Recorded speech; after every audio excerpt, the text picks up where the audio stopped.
Welcome to another video. In the end, we are going to do a Sunday stats this week because I'm feeling up to it, so the work must go on.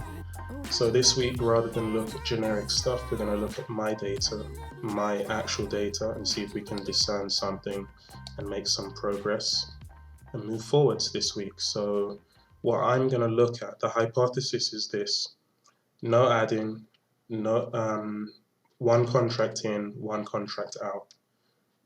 Look at the mass favorable excursion of the trades and move to break even at a point that makes sense to do so based on the data we have, which is 37 trades this week. Off the top of my head, just looking over the data, 1.2 are in favor, or 6 ticks for a 5 tick stop, or 12 ticks for a 10 tick stop. Looks about right. So we're going to do that. We're going to say if price moves 1.2 are in favor, we're going to go to break even and then look for an exit that based on candlesticks that allows for a 1.5 R trade or better. So and I've written it down, I've got it set out. These are the 4 markets I'm looking at.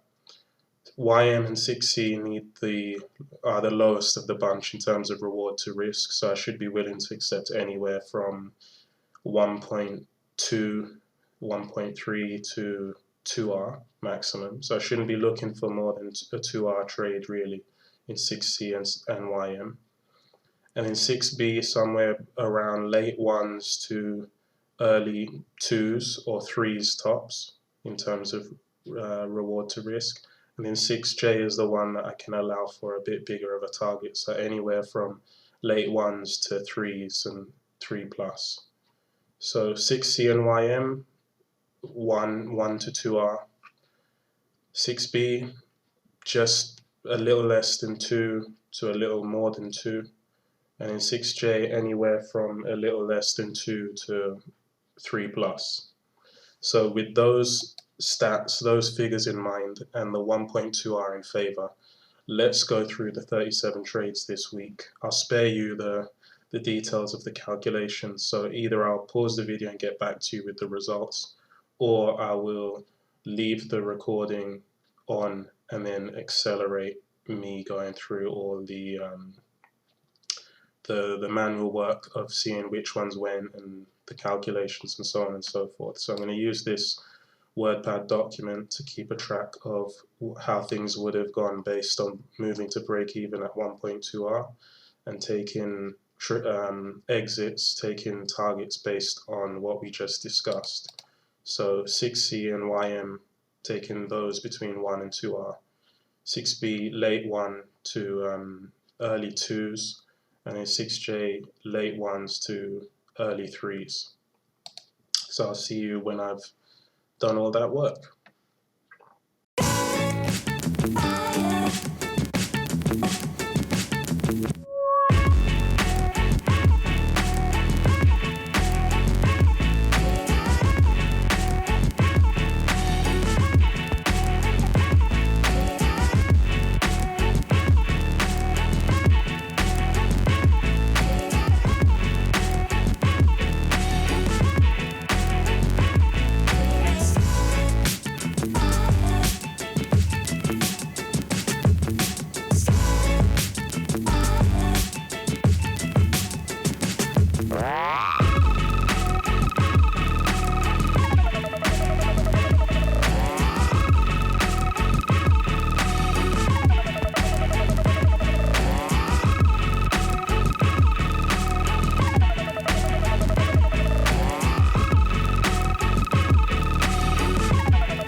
Yeah, so this is the result.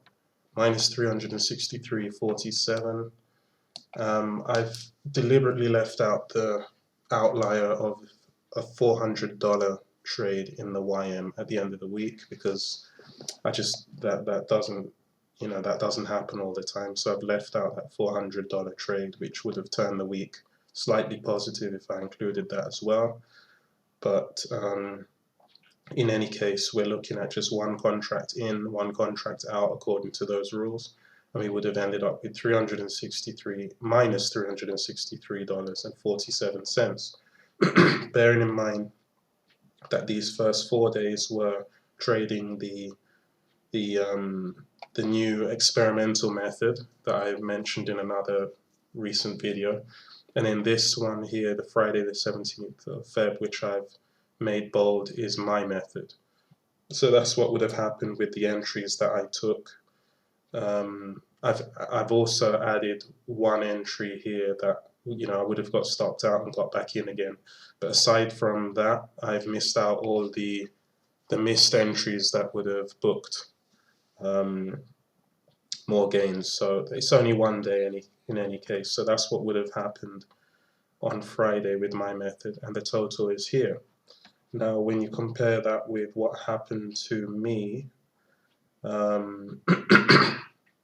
if we look at the entire week, I lost $980.62. But before that big win at the end, I was actually down 1,379 and 58 cents. So let's just call it 1,380. So doing what I said, like this one contract in, one contract out, using those methods would have saved us a massive $1,000 on the drawdown, if I'm getting that right, because we don't have the $400. If we include the $400, then we're up a bit, and we lost nearly $1,000 on the week. If we don't, then we're down 363, but we've avoided $1,000 of drawdown by doing that. And I firmly believe, and we'll find out this week, that if these 4 days were traded in that manner, rather than using the old system, meaning the new system, using the proprietary system I bought off of someone, coiledmarkets.com, if I didn't use that on these 4 days, then the result would have been different. So that's just speculation. But my hypothesis is that my entries give enough of a mass favorable excursion bounce in such a way so that I can mitigate loss by moving to break even after a certain amount of bounce in favor, and book small to, you know, multiple asymmetrical risk to reward or reward to risk ratio, meaning a bigger reward than the risk, but not holding out for a 3 to 4 or 5 hour trade, but taking anything from mid 1s to mid 3s. So 1.5 to 3.5 hour we're looking at taking, based on where the candles come in and the situation, and then taking some break evens along the way and obviously some losses. So that's going to be my plan for this week.